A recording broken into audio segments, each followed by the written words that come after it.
Good morning. First of all, I'd like to reach out to Coach Stratford and men's soccer team and congratulate them on getting to the College Cup, and good luck to them on Friday versus Clemson.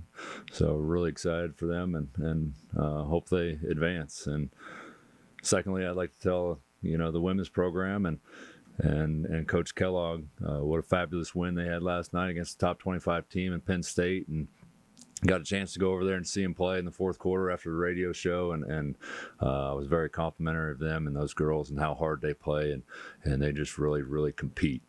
And congratulations to them on a big win, and they're at home. So moving on to looking back at St. John's on Friday and our schedule. Saturday we had to take off. Sunday we came in here and took a little different approach on Sunday and even yesterday in terms of how we approached the build up to the game, and we probably started the scouting one day earlier than we typically did. So we worked on Pitt on Sunday, and I took a different approach in terms of splitting our teams in practice and really mix and match. So it was a really competitive 2 days. So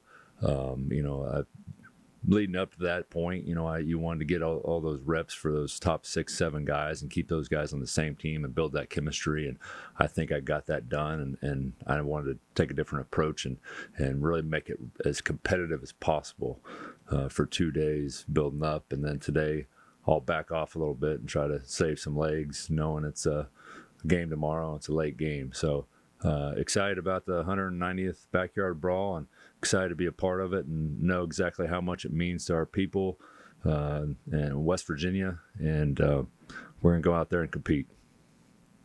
So Pitt, in terms of what they do, any different than the last few years, or is this same style? Obviously, everybody's got roster turnover. So I didn't look back at a lot of what they did last year. I mean, I didn't look at that film. I remember it pretty vividly, and they zoned us quite a bit, and we did a pretty good job of handling it.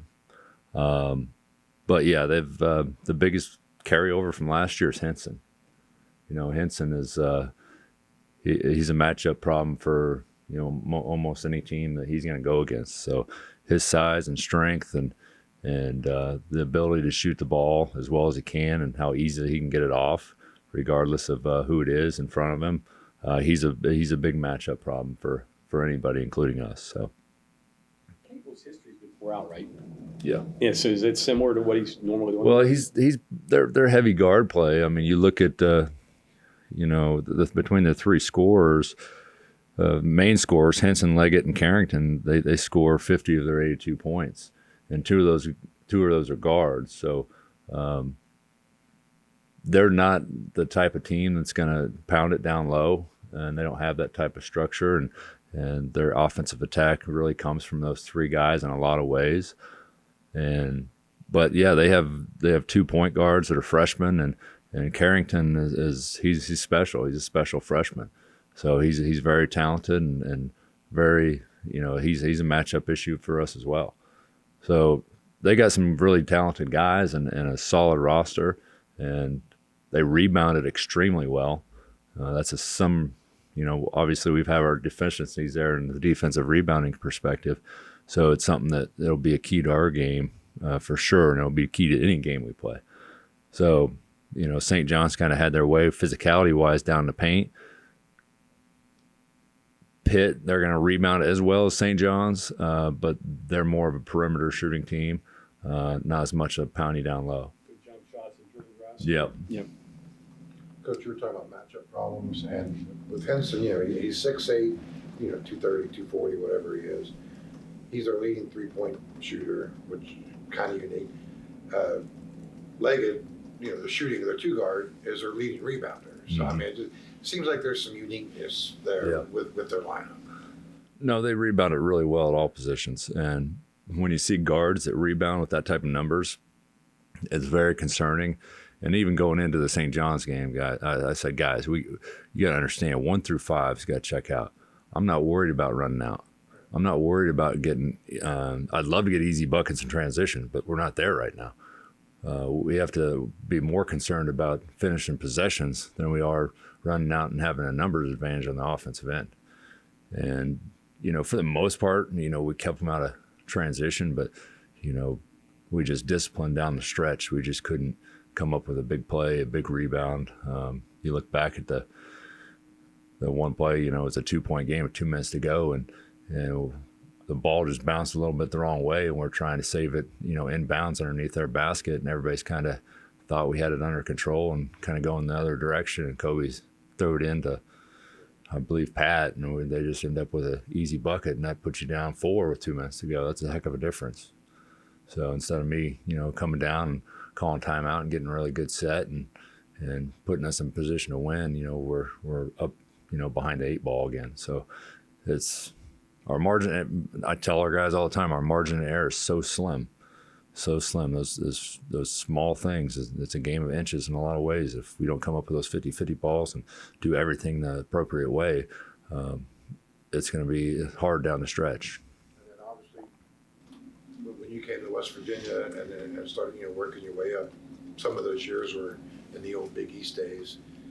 Just kind of wondering, like, over the years, what has your thoughts been about the WV Pitt rivalry, and if you have any good stories or memories? Or the one that just sticks out vividly to me is that 3 overtime game up there. That was an instant classic, and we came up on the wrong end of that one, but it was such a battle, and almost every Pitt West Virginia game is a complete battle, knockdown, drag out, but that one seemed like to be one of the most iconic games we probably played here. We didn't come up with a win, but it was an instant classic in my mind. I assume with your roster, you do not want to see a 3 overtime game. No, but please. But you're probably going to see a. If we play a battle. 20-minute game, I'll sign up for that right now. 20-minute games would be good for you. Yeah, they've been good. I mean, you look at our scoring production, and I think the stats, what does it say? We're plus 22 for the 7 games in the first half, and minus 25 in the second half. So, that's pretty indicative of, what we got going on with our roster, trying to manage everything. When you walk off the court at halftime, I mean, you can do this for all 7 games, are you sitting there thinking, okay, how do I steal minutes? How do I manage my roster? How do I manage time to try to get through that? Because you're going to get worn down. It seems like that's happening every game. Yeah, it goes through my mind 24/7. I mean, it's what keeps me up at night trying to manage it all. So our guys are giving everything they got. I mean, they're competing. I tell them all the time, we can't take plays off, and you can't ever rest when you're on the floor. We got to figure that out. Once you take a play off, you'll get taken advantage of and put you behind the 8 ball. You mentioned that was that 3 overtime game was a battle all the way through. How do you? I mean, you probably don't want that either. How do you keep a rivalry game from, with a roster like you got, from expanding into, a street fight? Yeah, we can't get into a fouling match by any means. I want to play way more aggressive and play way more aggressive defensively, but you're playing with fire sometimes there when you do so, because you certainly don't want certain guys in foul trouble. That proved critical to us with Jesse sitting on the bench and only playing 26 minutes rather than playing 33, 34 minutes the other night. So got to be careful. I mean, a couple of Jesse's fouls were ticky-tack fouls that, he could have prevented. 100% could have prevented, but down the stretch, I wasn't real excited about the way they called in the game late. So he knew what he's doing. You're on the eve of coaching your first Pitt West Virginia game. I mean, something in your stomach tell you it's different, or is there anything like that that will go on, or does go on? Well, a little different from this side of things, Yeah. in the head chair, yeah. Everything's a little different. Every day is a little different than it's been. So certainly wish I had a full deck of cards to work with, but I don't, and we're trying to figure out how we're put ourselves in a position to win each game. You mentioned you're 3-4 and you're obviously not happy about that, but you can't be displeased with the effort. I mean, it's been there all 7 games. How do you keep your guys focused and I guess going towards a goal when you know you're dealing with things that you really can't control? You know, the first thing that comes to mind: bend it, but don't break. I mean, we're bending, and 3-4 doesn't sit right with me whatsoever. Doesn't sit right with them. Doesn't sit right with our staff. Our net ranking doesn't sit well. But it is what it is right now. And like I told them, take a hard look at that board up there. It has our net rating and everybody else, and you know who we've lost to, who we've beat, and who we got coming up. And look at that number. I said that needs to be rock bottom for us. It really needs to be rock bottom. We can, and it's natural for a lot of people when they're struggling to start pointing fingers, or this, that, and the other, and try to figure out different solutions. But stay the course. Stay the course. We got help coming. We're going to do everything to put ourselves in a position to win each and every game. And when we get to the point that we can look back at this moment and say, yeah, that was rock bottom. That was rock bottom, and we figured out a way and had to resolve to continue to improve each and every week, each and every time out on the floor. And I think that's where we're at right now. Sure. Do you educate the guys who haven't participated in a Pitt game about the history of this, the intensity of it, or do you just say, hey, they've played, they'll know what it's about? After we watched the St. John's, breakdown of film on Sunday, and watch those things that we could clean up and those possessions down the stretch, and showed them, on film, the rebounding and the 50-50 balls and all those things. That's the first thing we started talking about before we got into the scouting report. And, when you put Pitt up on the board, you could see everybody kind of sit up in their chair and was at full attention. And I made sure every one of those guys went to the Pitt football game in the fall, and I referenced that. And they knew, even the new guys, they were well aware of the difference that game was compared to every other game that, they attended. And they could feel the energy, they could feel the passion from our fan base. So, yes, they've been educated. And you look at my staff, they've competed in it, so they're well aware. And the heat in practice has been turned up a notch by the way I structured it, and the way we went at each other the last 2 days. It's been turned up a notch. Like we really did turn that page, and Pitt's the next game on the schedule. Like the changes you've kind of described here a little bit, and then you pointed out competitiveness, which I don't know, it doesn't think you haven't been competitive. Are you looking for more of that, and what were you trying to maneuver and arrange in practice to do that? Well, I was, in a lot of ways, I was trying to manage legs, we were playing a bunch of guys heavy minutes that never played heavy minutes.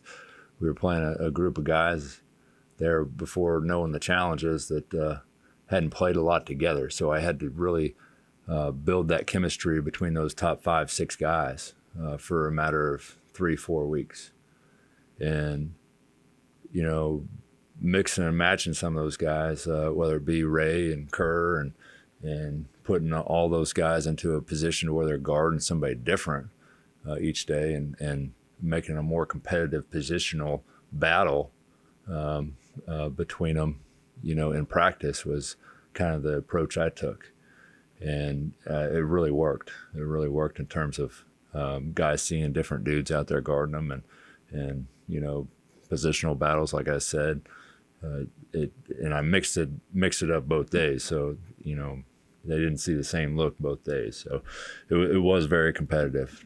But now I got to, preparing for Pitt today, I got to go back to first team, second team, putting a scout team together, and locking in on those guys, getting back together on the court together, the top 5-6 guys. You mentioned a couple times that you'd like to add somebody at the semester break, at least one somebody. How wide in that? 1, 2? What do you look for in a position if you had your druthers, or just anything that can get here? Perfect world, I could get a big in here or even a shooting guard, but I have nothing to report on that end, or could I if I did. So, yeah, if the opportunity presents itself and it makes sense to us, we'll 100% pursue it. Can you sell this game as kind of a spark or a catalyst? I mean, they're coming into this hunting for a win. They've lost 2 in a row. You guys are hunting for a win. You've got a Drexel team that beat Villanova on the backside of this. So can you use this as a springboard to maybe reinvigorate your guys? Yeah, I mean, I've mentioned it to them. I mean, they've just played 2 high major games in their house, and they lost them in 2 very competitive games between Missouri and Clemson. So they're coming into it with a terrible taste in their mouth too. We're coming off a loss to St. John's and losing 3 of 4, and each one of them being an absolute battle. We got a terrible taste in our mouth, and it's gonna probably come down to who wants it worse, and that better be West Virginia. The ADs of both school, Ren and Heather, I think they both publicly expressed interest in continuing the series. Have you heard anything about that becoming more? No, I mean, I think it's good for both teams. It's a really good rivalry to continue on, regardless, and especially from a business perspective. How could you not think that's good for both programs? So yeah, the conversations are being had between them, and I fully anticipate coming to an agreement and extending this. It's not on paper by any means, but those conversations are being had. So it's been great. 6 game. I think the first one's a 4 game contract. The second one's a 2 game, but it's worked well in our favor thus far, and I think it's been good for both programs. Hypothetically, bringing someone else in, I'm not quite clear on, would it be someone who transferred at the semester break, or would it be someone who's currently already in the port? I mean, It could be a number of different things. Right. It's just sometimes you locate somebody you think could help you, and then you run into a different snag. Something holds it up, or so. It's not necessarily somebody in the portal. I mean, it could be somebody in post grad out there that's immediately eligible. So a lot of eligibility concerns out there, and there's not a lot of guys out there with shining from all angles, because think about where we're at. Considering your track record, it's going to be difficult getting them eligible anyway. Yeah. Considering the luck you've had. That was kind of my question, the eligibility issue. Like if someone, and I don't want to, hypothetically, if someone from another school transferred during the semester break, they wouldn't be eligible right away, would they? Or would they? I'm not. Each situation's different. I'm not going to pretend to know I know every single rule, and trust me, our compliance got to look up half of them. So I take a situation into their office anytime we do and say, hey, where are we at with this one? What do we think? So, yeah, and I'm not going to just bring somebody in at this point to bring somebody who want to take a chance when they're borderline on whether they can actually help us.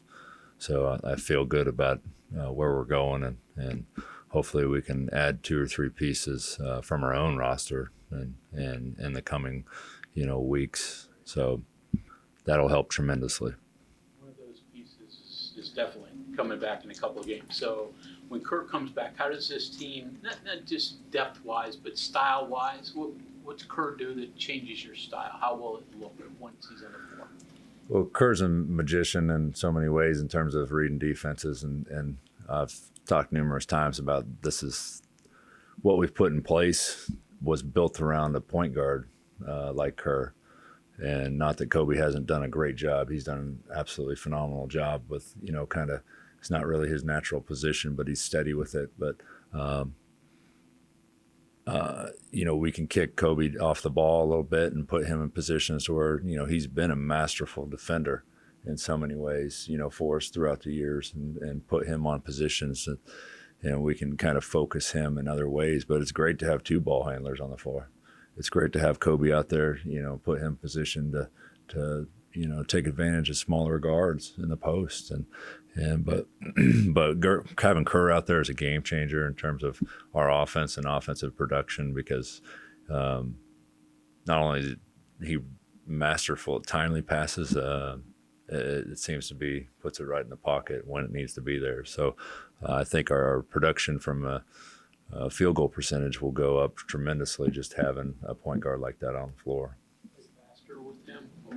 Faster? Do you push the pace a lot more than? Yeah, you we would. Yeah, we would certainly push the pace a lot more with him, and especially if we can. Maybe I feel like each and every day we're getting better and better news with Cook. So, hopefully we see him in the coming weeks back out there. Statistically, with him in the games he played, looking at about 10, 15 points difference. Yeah, that's what it's shown. You're looking at a 2-game sample size Right. versus a 7-game sample size, and we're pretty much dead even. I think 63 points a game. Opponents 63 points a game, somewhere in there. From the 7-game sample size, 3-4 record. But you go back and look at that Vanderbilt scrimmage and George Mason scrimmage, which the Vanderbilt, I only played him about 22 minutes, I believe, something like that. And but yeah, it's about a 13, 14 point differential in terms of production. So. More questions with Pitt. Does Coach Capel also, in a sense, have to be somewhat cautious with this guy because they're not very deep either? So, I mean, does that kind of do you see two kind of similar stories in this game in terms of I'm sure he's a lot deeper than me. From what I see, he's a lot deeper than what I'm dealing with. So it's just whether he wants to use the guys he's got available. So how deep he goes, that's up to him. But when you guys are in man-to-man, I'm assuming Quinn might be your best matchup against him. He's going to see a couple different guys. Yeah. So there's several guys that have been working against Henson, and we're trying to simulate that. So it ain't going to be just Quinn. Josh, if I can go back to the addition. Sorry, I know you don't want to talk about this, but how, I guess the balance of you would like to get somebody, so you may spend a lot of time or energy just networking, I guess, because the guys in the portal are probably there for a reason. You do have some connections, but you also have a lot to do here too. Is it too tempting to go and try to add somebody, and then how hard is it to find slam dunk? Yes, this is a good idea. Yeah, the slam dunk is almost impossible at this point. If it was a slam dunk, it wouldn't be available. So I mean, it's just it's the matter of can he help you or can he not? Because there's a lot to catch up on, and so we even got certain guys on our roster. You don't have the whole playbook in mind when they're in the game, because some guys just don't have that type of basketball IQ. So adding somebody at semester and thinking they're automatically going to be, one, capable of competing in the Big 12 each and every night, and two, being able to pick everything up that we've done and understand what we've done, it's a stretch in a lot of ways. Even with Kerr, you have to temper yourself because he's not in game shape. I mean, he's practicing, but he's not out there playing the games. Yeah, he's not, but he is. I mean, we're very well aware of what minutes he plays in practice and how much, how the mileage, so to speak, and so it gets quantified to everybody else on the team based on the type of minutes you're playing. So the idea is to get him on the ground running when Yeah. you guys get him back. I don't anticipate that being a challenge whatsoever. You say game shape and game legs, he might not have that 100%, but he's it's not like he's coming off injury. He's competing every day and doing that extra work to stay on top of making sure he's ready to go. You have to talk to him about don't try to win the games. Don't try to do too much because the team's struggling. Just be you. We'll get into that closer to we got 2 more games before we see him on the floor. So What is he able to do right now? I mean, can he do any conditioning work, and how long before you think you get some word on what his status is going to be? that's all up to the medical people. It's it's trending in a positive direction. So I think I think you'll see him, you know, in the coming weeks for sure. He gets shots up on the side. What can he actually do? I'm not going to get into what he can and can't do. It's just I feel like I'm just happy for him in terms of, you know, where it's going. So, you know, it could have been drastically different for him, and you know, you worry when something like that happens that, you know, heck, basketball is 90% of your life, and you have to take that away from him, and I don't think that's going to be the case whatsoever.